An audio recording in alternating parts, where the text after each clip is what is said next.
My girlfriend uploaded a reel saying, manifesting better energy sparkles while still using everything I paid for. I commented, starting today. Then I canceled every shared expense that same night. I'm just tired of people who don't match my frequency.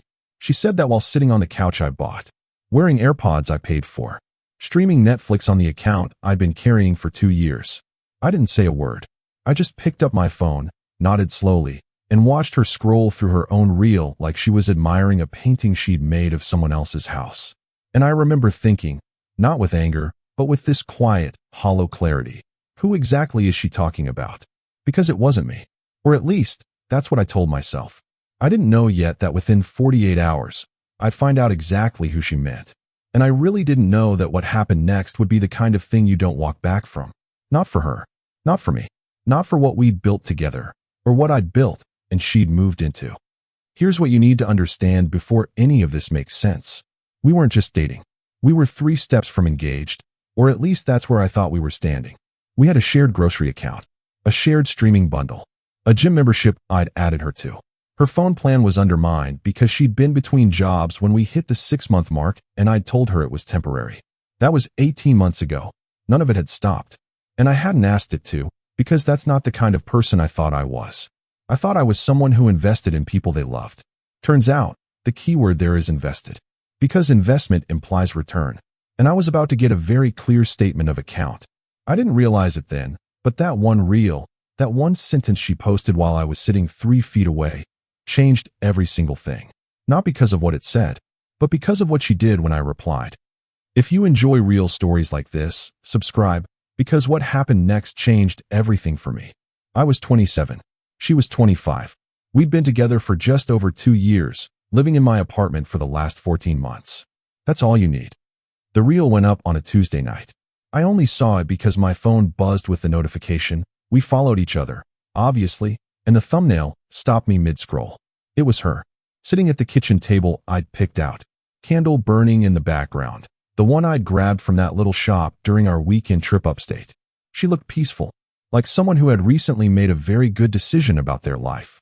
The caption read, manifesting better energy, cutting out everything that doesn't align with my growth. Healing era, no apologies.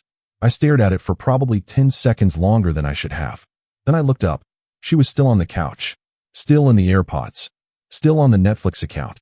I looked back at my phone. I looked at the candle in the video, the same one flickering in real time on the kitchen table behind her. And something in my chest did a very specific thing. Not heartbreak, not anger, more like recognition. Like when you've been hearing a faint noise in the walls for weeks, and suddenly you realize what it actually is. I typed one comment. Just 2 words and a question mark. Starting today? Then I put my phone face down on the armrest and waited. She didn't say anything that night. I half expected her to look up from her phone, realize I'd commented, and want to talk about it. She didn't. She came to bed around midnight, and I was already lying there with my eyes open, and she kissed me on the cheek like it was any other Tuesday, and she went to sleep. I didn't. By morning, my comment had gotten 47 likes. 47 people I didn't know, apparently reading the same thing I was reading. 47 strangers who found something worth clicking on in those 2 words. She had deleted it. Not the reel, just my comment. She deleted my comment and left the reel up. I noticed that at 6:47 a.m. while she was in the shower, and I remember the exact time because I was staring at the clock on my microwave while I processed what I was looking at. She had seen it. She'd gone in, found it, deleted it, and gone back to sleep. And not once, had she turned to me and said, "Hey, what did you mean by that?" Which told me something. Because if the comment had meant nothing, she would have laughed, or ignored it, or asked me about it the way you ask about a joke you didn't quite catch. Instead, she deleted it, which meant she understood it perfectly, and she wanted it gone. I made coffee. She came out of the shower, got dressed, and gave me a smile that was so normal it was almost impressive. "You sleep okay?" "Yeah," I said. "Fine." We ate breakfast together. She showed me a meme. I laughed. And the whole time I was sitting there thinking, she's not going to bring it up. She was going to let it pass like weather. Like it hadn't happened. And maybe 6 months ago, I would have let it. But something had shifted overnight. Something quiet, but irreversible. Here's the thing about being in a relationship with someone who's slowly been pulling back their emotional investment while keeping all the material benefits in place. You don't see it clearly while you're in it. You see individual moments. You make individual excuses. And you stack them up in a pile somewhere in the back of your mind where you don't have to look at them. The pile had been growing for months. I just hadn't gone to look at it yet. The first thing on the pile, if I'm being honest, was a conversation we'd had back in February. We'd been talking about the future, about where we saw things going. And she'd said something that I'd filed away without examining. She'd said, "I just want to make sure I'm choosing this because it's right, not just because it's comfortable." I'd heard that as uncertainty about life, about growing up, about the general anxiety of being in your mid-20s. I hadn't heard it as what it might have actually been. A door she was quietly propping open with her foot, just in case. The second thing on the pile was from March. She'd started spending more time out with her friend group, which, fine, totally fine. I wasn't the kind of guy who needed to be her whole world. But she'd started coming home quieter, more private with her phone, not hiding it exactly, just angling it slightly away when I walked past. The way you hold a book to your chest when someone you don't want to read over your shoulder walks by. I noticed it. I didn't say anything. I added it to the pile. The third thing was from about 6 weeks ago. She'd started posting more, not just casual posts, aesthetic ones, the kind with very deliberate lighting and captions that sounded less like her and more like someone auditioning for a version of themselves they hadn't fully become yet. Choosing peace, slow living, full heart, not shrinking anymore. I remember reading that last one and thinking, when did you shrink? But I hadn't asked. Because the answers to questions like that can rearrange things you're not ready to have rearranged. So I'd smiled at her post, double-tapped it, and gone back to whatever I was doing. I added it to the pile. And then came Tuesday night, and the reel, and the comment, and the deletion. And by Wednesday morning, the pile had gotten too tall to ignore. I almost let it go. I want to be honest about that. Wednesday afternoon, I was sitting at my desk working from home, and she was in the living room on her laptop, and there was this moment where I could have just not done anything. I could have decided it wasn't worth it, that the relationship was good enough, that I was reading too much into things, that the comment deletion was just her being embarrassed, not her being dishonest. I almost did that. And then she laughed, not at anything I'd said, at something on her phone, a specific kind of laugh, quiet, private, the laugh you have when something is funnier because you can't share it with the person in the room. I know that laugh. I'd heard it before, just never from her direction toward her phone while I was in the same apartment. Something made me close my laptop. I walked into the living room. "Can we talk?" She looked up. Her expression shifted, just for a half second, into something careful. Then it smoothed out. "Sure, what's up?" I sat down on the other end of the couch. I didn't want to come in hot. I wasn't angry, not yet. I was just done pretending I hadn't noticed things. "The reel you posted last night." I started. She waited. "The caption. What about it? Who's it about?" A pause. Not a thinking pause. A deciding pause. "There's a difference. It's not about anyone specific," she said. "It's just a mindset thing. Something I'm working on." "You deleted my comment." Another pause. It felt weird to have a relationship comment on something like that. Weird how? Just, I don't know, it was kind of passive-aggressive, wasn't it? And there it was. She had flipped it. Not, "Why did you comment that?" but "Why did you feel the need to be passive-aggressive?" I'd spent enough time with emotionally avoidant people to recognize the redirect. Take the thing that made you uncomfortable, call it an attack, and now you're the one defending yourself. But I wasn't going to take the bait. I meant it as a genuine question, I said. Because I'm sitting here wondering, if you're cutting out things that don't align with your growth, what does that mean for us? She looked at me for a long moment. Then, very carefully, "It doesn't have to mean anything for us." "Then why delete the comment?" "Because I didn't want it to become a thing." "It is a thing, Kara." She looked away, picked at a thread on the couch cushion, and I watched her decide, very deliberately, not to go where the conversation was heading. "I just think," she said slowly, "that I need some space to grow as a person without feeling like everything I post is being analyzed." "I commented once," I said. 2 words. It wasn't about the comment. It was about the energy behind it. And there was that word again. Energy. The same one from the reel. I took a breath. "Kara, just be straight with me. Are you happy here?" She looked at me. Her expression did something complicated. And she said, "I think I'm just going through something right now." Which wasn't a no, but it also wasn't a yes. And I let it sit there between us because I didn't know what to do with it yet. We didn't fight. We made dinner. We watched something on TV. But the conversation had shifted something between us, and we both felt it, and neither of us reached for it again that night. Thursday. She had yoga in the morning and a coffee thing with her friend in the afternoon. I was alone in the apartment. I want to be clear, I did not go looking for anything. I'm not the kind of person who goes through phones. I was cleaning up the kitchen, and her laptop was open on the counter because she'd been looking something up before she left, and she'd walked away from it mid-session the way you do when you're comfortable in a space. The way you do when it feels like home. She had her Instagram direct messages open. I wasn't snooping. I was putting away a dish. But the screen was right there. And the conversation thread that was visible. I could see the name. I could see the timestamp. I could see that it was recent. And I could see the last message, which was a voice note. I didn't play it. I want to say that clearly. I didn't open her laptop. I didn't scroll. I didn't play any voice notes. What I did do was stand there for about 30 seconds reading the 3 text messages that were visible on screen from where I was standing. 3 messages. From someone named Felix. The first one from 2 days ago, the same day as the reel, said, "Posted it yet LOL."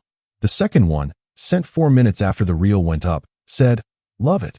He's gonna see it." The third one, from this morning, "You need to just make the call. You know what you want." 3 messages. I put the dish away. I walked to the window. I stood there for a long time looking at the street below. He's gonna see it. Not he might see it. Not what if he sees it. He's gonna see it. Like it was the point. Like the reel wasn't a vague spiritual declaration posted into the void. Like it was aimed. Like I was supposed to see it. Like she'd wanted me to understand something without having to say it out loud. And Felix, whoever Felix was, had been watching for my reaction. I sat down on the floor. Not because I was dramatic about it. Just because my legs felt less reliable than they usually did. I sat on the kitchen floor, and I thought about the last 2 years. About the grocery account. About the gym membership. About the phone plan. About the Netflix and the Spotify bundle and the weekend trips. About every single thing I'd built around her presence in my life. And then I thought about what he's going to see it actually meant. About what, you know what you want coming from someone who was clearly not a neutral party actually meant. About the laugh on Wednesday afternoon. About the deciding pause when I asked who the reel was about. About the comment she deleted at some point after midnight, so she could go to sleep without having to answer for it. I sat on the kitchen floor for probably 15 minutes. Then I stood up, made myself a coffee, and started making a list. Every shared expense, every account, every subscription, plan, membership, and service that was in my name and currently being used by both of us. I wrote them all down, not out of spite, or not only out of spite, but because I needed to see the full picture laid out in front of me. Because I had spent 2 years building a life around someone who was apparently discussing that life with someone else and strategically crafting social media posts to communicate things she didn't want to say to my face. And I hadn't asked any of it to stop. I hadn't set limits. I hadn't, at any point, said, "Hey, we should probably talk about what's mine and what's ours." Because I'd thought we were building something. I'd thought the ours was growing over time, not shrinking. Not being held on to by one person while the other one quietly planned their exit while still running up the utilities. The list had 7 items on it. 7 things that were mine on paper, used by both of us in practice. I looked at that list for a long time. She got home at 4:30. I was sitting at the kitchen table with my phone and a mostly cold cup of coffee. "Hey," she said, dropping her bag. "Good day." "Yeah," I said. Pretty clarifying, actually. She didn't catch the word. Or she caught it and chose not to pull on that thread. "I picked up some stuff for dinner," she said. "Great," I said. And we had dinner. And I waited. Because I needed to decide what I was doing. Not out of anger. Not out of revenge. But with full clarity, from a very quiet place inside myself that I hadn't accessed before. I've been asked since then, by my friend Owen, by my brother, by basically everyone who heard this story afterward, whether I felt bad about what I did next. And the honest answer is no. Not in the way they expected. I felt sad. I felt the particular grief of watching something that mattered to you reveal itself as something other than what you thought it was. But guilty? No, because I wasn't doing something to her. I was stopping something for her. I was ending a situation where she was benefiting from the comfort and support of a relationship she was, by all available evidence, trying to leave without actually leaving. That's not love. That's using someone as a landing pad. And I'd spent too long being someone's landing pad to not recognize the feeling anymore. That night, after she went to sleep, I got up. I sat at the kitchen table, phone in hand, and I went through the list. Item 1, the phone plan. I logged into the carrier account, went to the plan settings, and removed her number from the shared plan. She would get a notification in the morning. Item 2, the the grocery subscription, one of those delivery services we'd been using for about a year. I removed her from the account. Item 3, Netflix. Just down to my own profile. Her login would stop working. Item 4, the gym. I called the membership line. It was late, but they had an online portal, and removed the guest pass I'd added her under. Item 5, Spotify. Removed from the family plan. Item 6, the food delivery app I'd added her payment info to under my account for convenience. Removed. Item 7, the joint grocery card. A digital card I'd added her to so she could pick things up without needing to be reimbursed. Removed. 7 items. 40 minutes. I sat back in the chair when I was done. The apartment was quiet. The candle on the kitchen table was the same kind she'd used in the reel. I looked at it for a second. Then I went back to bed. I slept fine, actually. Better than I had in weeks. She figured it out at 7:14 a.m. I know the time because I was already up, already dressed, already sitting with a fresh coffee when she came out of the bedroom with her phone in her hand and an expression I hadn't seen on her before. Not anger. Something more exposed than anger. My phone says I'm not on the plan anymore. Yeah, I said. She stared at me. What does that mean? It means I made some changes last night. A beat. To what? Everything, I said. The plan, the subscriptions, the gym, the grocery card. She looked at me like I was speaking a language she'd heard but never studied. Why? And there was a version of this conversation where I brought up the laptop, where I described exactly what I'd seen, where I named Felix and the messages and the real coordination, where I laid out every piece of evidence I'd quietly been stacking up for months. I'd thought about that version the night before, but I decided against it. Not because it wasn't true, not because I couldn't back it up, but because I didn't want to have a fight about evidence. I didn't want her to be able to make this about the fact that I'd seen her screen. I didn't want to spend the next 2 hours defending myself when I was the one who had been lied to.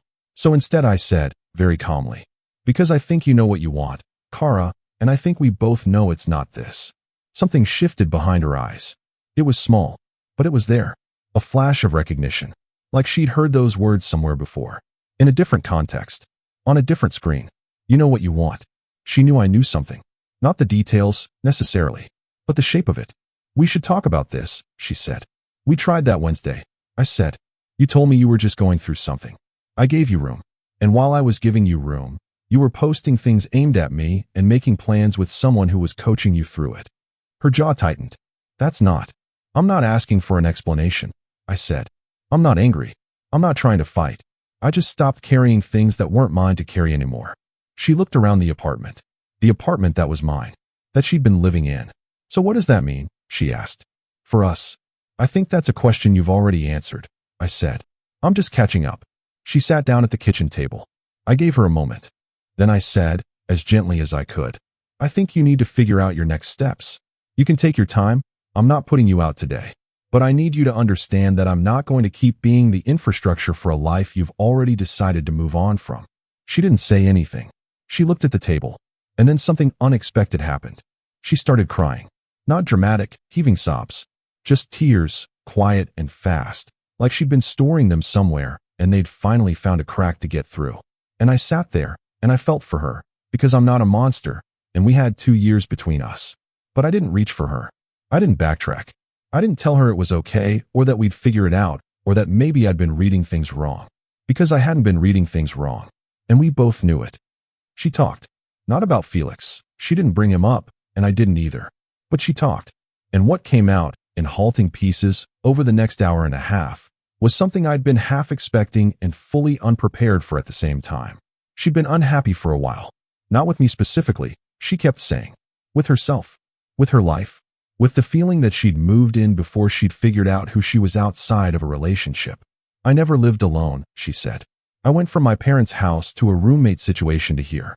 I never had my own space. My own decisions. My own everything. I listened. And I know that's not fair to you, she said. To figure that out now. After this long. Why didn't you just say that? I asked. Not harshly. Genuinely. She shook her head. Because every time I tried to think about it, I'd think about what I'd be giving up. And it felt safer to just stay. While low-key making an exit plan. She winced. I wasn't, she stopped. Okay. Maybe. I don't know if I'd call it a plan. The real was stupid, she said. It was stupid and I know that. And Felix. A pause. There it was. She'd wondered if I'd go there. He's a friend from my old job, she said. I've been venting to him for a few months. About me? About my life, she said. But yeah, about us. And he's been encouraging you to leave. She was quiet. He cares about me, she said finally, which was an answer. Not the one she thought she was giving, maybe, but an answer. I'm sure he does, I said. I stood up, made myself another coffee because I needed something to do with my hands. Turned back to her. Here's what I want you to hear, I said. Not as a guilt trip, not as an argument, just as the truth. She looked at me. I've been all in with you since day one. I built things around you because I thought we were building something together. I added you to plans and accounts and memberships because that's what you do when you're making a life with someone. And I don't regret any of that. She was very still. But I can't be your backup plan. I can't be the comfortable option you stay in while you figure out if you want to leave. That's not fair to either of us. And somewhere in the last few months, that's what this became. She didn't argue, which was, in its own way, the clearest thing she'd said all morning. So what do we do? She asked. I think you need time, I said. Real time. On your own. To figure out who you are without somebody else's apartment and accounts and life wrapped around you. Are you breaking up with me? I thought about it, which probably told her something. I think we both know this isn't working the way it needs to, I said. I think we've been holding on to a version of this that doesn't exist anymore. She nodded, very slowly, like she'd known this was coming and had still somehow not been ready for it. There's a thing about the months before this that I want to go back to. Because looking at it now, with distance, there were things I explained away that I shouldn't have. About 8 months into her living with me, I'd gone through a stretch at work that was genuinely brutal. A project I'd been leading hit a wall. I was logging long hours. I was tired, distracted, less present than I wanted to be. And during that time, I'd noticed that Kara had gotten quieter. Not cold, just quieter. And I'd chalked it up to her giving me space. Which was thoughtful, I'd thought. What I hadn't clocked was that she'd stopped talking to me about her own things too. The little daily updates that couples do. I had this weird interaction today. I've been thinking about this thing, you'll never guess what happened. Those had slowed to almost nothing. And I hadn't noticed because I was too deep in my own stress to track the gap. By the time work calmed down, we'd settled into a pattern. One where the surface was warm and functional and normal. And the depth was a place neither of us had been visiting. That's how it sneaks up on you. Not with a bang. With a gradual retreat. And then someone rearranging the furniture in the space left behind. She had been having a whole interior life that I had no window into. And I'd been too comfortable with the surface to knock on the walls. She didn't leave immediately. We'd talked about it practically. She needed time to find a place, to arrange things, to not just be thrown into the street. I wasn't going to do that to her. I gave her a realistic timeline. 3 weeks. And in those 3 weeks, something strange happened. We were actually nicer to each other than we'd been in months. Not because things were good, but because they were settled. Because the pretending was over. Because we both knew exactly where we stood and therefore didn't have to dance around it anymore. She packed in stages. A box here, a bag there. And every box that went into the corner of the spare room was somehow lighter to look at than the real had been. Owen came by one night during that second week. We sat on the back patio with beers and I told him the whole thing. He's the kind of friend who doesn't give you a speech. He just listens, and then he asks one question. His question was, do you think she was in love with Felix? Or just in love with the idea of getting out? I thought about it for a minute. Honestly, I said, I don't think it matters. He nodded. Either way, I said, she stopped being in it with me. And I was still all the way in. That's the part that needed to change. He nodded again. We drank our beers. He didn't tell me I'd done the right thing or the wrong thing. He just sat with me, which was, actually, exactly what I needed. The day she moved her last things out, we stood in the hallway for a minute. She'd gotten a place, a studio, the first one she'd ever had entirely to herself. She seemed both terrified and lit up about it in a way I recognized. In a way that told me she'd needed this. Even if the path to it had been messier than it should have been. I'm sorry, she said. For the real. For not just talking to you. Yeah, I said. I took a lot from you, she said. Quietly. Not dramatically. Just honestly. Not just the accounts and stuff. The time. The stability. I leaned on you when I should have been figuring things out for myself. You could have done both, I said. You could have talked to me. I know. But you didn't. I know, she said again. We stood there for a second longer. I hope it's good, I said. The studio. The new chapter. All of it. She smiled. It was small and a little sad and completely genuine. I hope you find someone who actually deserves all of it, she said. The accounts and the memberships and all of that. I hope I find someone who doesn't need to be managed, I said. Just someone who's actually in it. She nodded. She picked up her last bag, and she walked out. I stood in the hallway for a moment. The apartment was very quiet. Very mine. After she left, people expected me to be either devastated or triumphant. The story had gotten out, through mutual friends, through the vague awareness that she had moved out, and I'd been the one to initiate the end of things, and everyone had an angle on it. Some people thought I'd been cold, that canceling her accounts overnight was harsh, that I should have had the full conversation first before pulling financial support. And I get that. I do. But here's what those people don't account for. I had been in that relationship, fully, for 2 years. I had been adding her to things and supporting her and showing up, all the way, while she was quietly building a narrative, with someone who had an interest in her leaving, that painted me as something she needed to escape. The real wasn't an accident. He's gonna see it was not an accident. Deleting my comment before I woke up so we couldn't talk about it over breakfast, not an accident. These were choices. Small, careful, deliberate choices. And when someone is making careful choices about how to manage your perception of a situation, they're already planning to exit, while still using your phone plan. You don't owe them a full committee review before you act. You owe yourself clarity. You owe yourself the right to stop carrying things that aren't yours to carry. That's not coldness. That's what it looks like when someone who spent a long time putting others first decides to start putting himself first. And it took me longer than it should have to get there. But I got there. It's been a while now. I've had time to sit with all of it. The apartment feels different, more mine than it has in a long time. I reorganized things, moved some furniture, cleared out space I hadn't realized wasn't being used the way I'd thought it was. Kara is, from what I can tell, doing well. She posted about her studio, not in the same aesthetic spiritual way, just a regular picture of her little kitchen with morning light coming through the window. She looked happy, genuinely this time, not performing peace, actually in it. I don't know what happened with Felix. I don't need to. As for me, I'm not the same person I was when this started.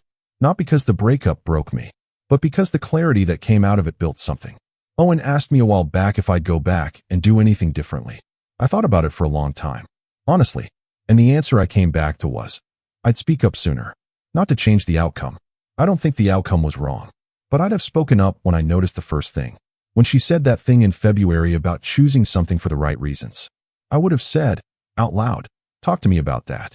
What are you actually saying? Instead of filing it away. Instead of building the pile. Because the pile doesn't help anyone. It just grows in the dark until something falls and you finally have to clean it up. I know that now.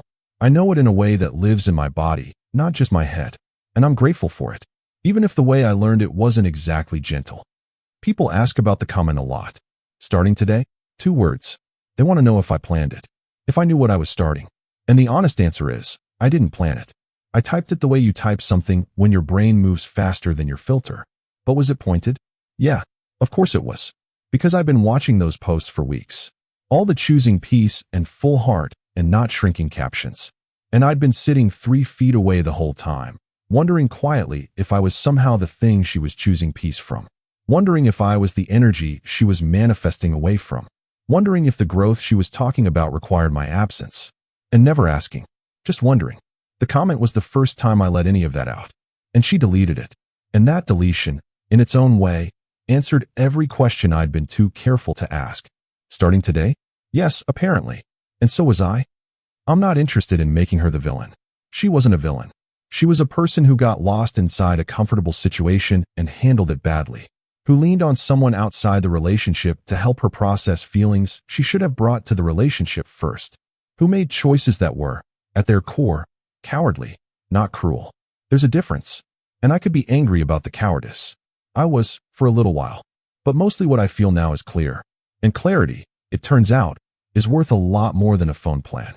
It's worth more than 2 years of someone sleeping in your bed and eating from your grocery account and smiling at you every morning while they figure out whether you're what they actually want. It's worth the uncomfortable conversation. It's worth the silent night you spend going through subscriptions. It's worth the morning when everything changes. Because on the other side of all of that is something you can't buy or subscribe to or manifest with a reel. On the other side is knowing exactly what you're worth and deciding you won't accept less. That's all this was. In the end, just a man who finally looked at the pile and decided he was done pretending it wasn't there. She manifested better energy. So did I. Mine just didn't need a caption.